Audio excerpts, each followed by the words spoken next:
তার প্রশ্নের সংখ্যা 5। আমি ইনশাআল্লাহ 5টি উত্তর দেব। বিদায় হজের নামটি মূলত 3টি নাম হিসেবে পরিচিত। আল্লাহ রাসূল সাল্লাল্লাহু আলাইহি ওয়াসাল্লামের ভাষণটি 3টি অংশে বিভক্ত। আরাফার ময়দানে প্রদত্ত ভাষণের শিক্ষা কয় অংশে বিভক্ত? সহজ উত্তর হলো 2টো অংশে বিভক্ত। আসসালামু আলাইকুম ওয়া রাহমাতুল্লাহ। আমাকে অতীব চমৎকার কয়েকটি প্রশ্ন করেছেন বিদায় হজ নিয়ে। তার প্রশ্নের সংখ্যা 5। আমি ইনশাআল্লাহ 5টি উত্তর দেব। প্রথম প্রশ্নটি হলো যে বিদায় হজের নামটি অন্য কোন নাম দিলে তাৎপর্যপূর্ণ হইতো? বিষয়টি এতই চমৎকার যে আসলে আমরা যখন শুনি যে বিদায় হজের ভাষণ, তখন মনে হয় যে আল্লাহ রাসূল মনে হয় অনেকগুলো হজ করেছেন, অনেকগুলো হজের শেষ ভাষণটা হলো বিদায় হজের ভাষণ। কিন্তু বিষয়টি তো তা নয়। আমাদের রাসূল হযরত মুহাম্মদ সাল্লাল্লাহু আলাইহি সাল্লাম জীবনে একবার মাত্রই হজ করেছেন। ওই হজে তিনি যে ভাষণটি দিয়েছিলেন সেটা মুসলমানদের নিকট বিদায় হজের ভাষণ নামে পরিচিত।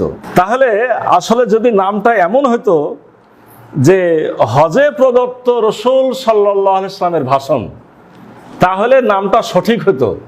বিদায় হজের ভাষণ নামটা কিছুটা ভুল নাম হিসেবেই আমাদের কাছে চালু হয়ে গেছে। তাহলে কি উত্তর হতো? যে হজে প্রদত্ত রাসূল সাল্লাল্লাহু আলাইহি ওয়াসাল্লামের ভাষণ, এই নামটি দিলেই তাৎপর্যপূর্ণ হতো। আমাকে দ্বিতীয় যে প্রশ্ন করেছেন বিদায় হজ সম্পর্কে, সেটা হলো বিদায় হজের নামটা তো মনীষীগণ দিয়েছেন, এই নাম দেওয়ার পিছনে তাৎপর্য কি? বিদায় হজের নামটি মূলত 3টি নাম হিসেবে পরিচিত।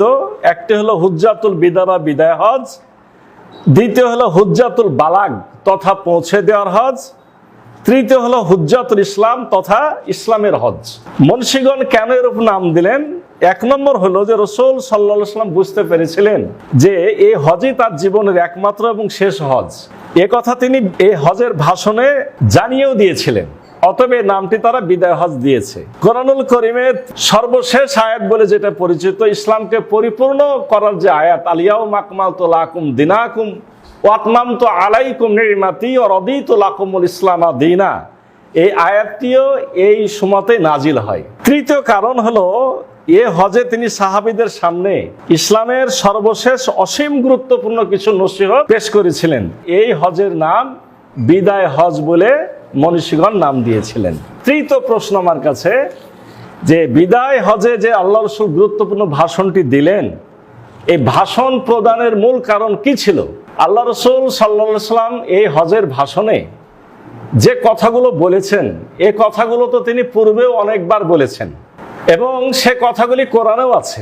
তাহলে যে কথাটি কোরআনে আছে, তিনি অনেকবার বলেছেন, এই ভাষণে কেন সে কথাগুলো পুনরায় তিনি আবার বললেন? এটা হলো মূল প্রশ্ন। এই ব্যাপারে আমরা কমন সেন্স থেকে যে ব্যাখ্যাটা দিতে পারি সেটি হলো এই, যে আল্লাহ রাসূলের কাজ ছিল কোরআনকেই আপনার 3টি মাধ্যম অর্থাৎ কথা, কাজ এবং অনুমোদনের মাধ্যমে ব্যাখ্যা করা।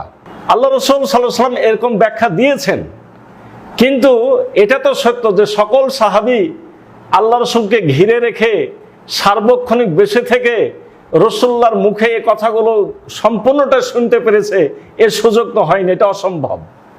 আল্লাহ রাসূল চেয়েছেন এই সময়ে লক্ষাধিক সাহাবী যেহেতু একত্রিত আছেন, এজন্য কোরআনুল কারীমের সেই কথাগুলোই যেগুলো খুবই গুরুত্বপূর্ণ, এই কথাগুলো আল্লাহ রাসূল সরাসরি তার মুখের বাণী দিয়ে সাহাবায়ে কেরামকে বলতে চেয়েছেন, বুঝাতে চেয়েছেন। এজন্য তিনি সাহাবায়ে কেরামের সামনে এই গুরুত্বপূর্ণ ভাষণটি আল্লাহ রাসূলের 23 বছরের নবুয়ত জীবনের বাস্তব অভিজ্ঞতার আলোকে সকলের সামনে পেশ করেছিলেন। চতুর্থ যে প্রশ্নটি করা হয়েছে যে ভাষণটি কয় অংশে বিভক্ত? আল্লাহ রাসূল সাল্লাল্লাহু আলাইহি ওয়াসাল্লামের ভাষণটি 3টি অংশে বিভক্ত। প্রথম ভাষণটি হচ্ছে 9 জিলহজ অর্থাৎ আরাফার ময়দানে, দ্বিতীয় ভাষণটি কুরবানির দিন 10 জিলহজ মিনার মাঠে, আর তৃতীয় ভাষণটি হলো মিনাতে অবস্থানকালে আইয়ামে তাশরিকের অর্থাৎ 10 থেকে 13 জিলহজের মাঝামাঝি কোনো এক সময়ে। এই 3টি ভাষণের সমন্বয়ে কিন্তু বলা হয় বিদায় হজের ভাষণ। তবে এই ভাষণগুলোর মধ্যে আরাফার ময়দানের ভাষণটি ছিল সব থেকে বেশি গুরুত্বপূর্ণ এবং বিস্তারিত। পঞ্চম যে প্রশ্নটি করেছেন সেটি হলো আরাফার ময়দানে প্রদত্ত ভাষণের শিক্ষা কয় অংশে বিভক্ত? সহজ উত্তর হলো 2টো অংশে বিভক্ত। প্রথম অংশটি হলো আপনার হজের অনুষ্ঠানের নিয়ম কানুন, হজের অনুষ্ঠানের নিয়মকানুন, ইবাদত অনুষ্ঠানের শিক্ষা, এই অংশটা বিস্তারিতভাবে বিভিন্ন সময়তে সাহাবে কেরামও প্রশ্ন করেছেন, রাসূল উত্তর দিয়েছেন। এটা হলো একটা অংশ। আর দ্বিতীয় অংশটি হলো মানব জীবনকে সুখী, সমৃদ্ধ ও প্রগতিশীল করার জন্য প্রয়োজনীয় অতীব গুরুত্বপূর্ণ শিক্ষা।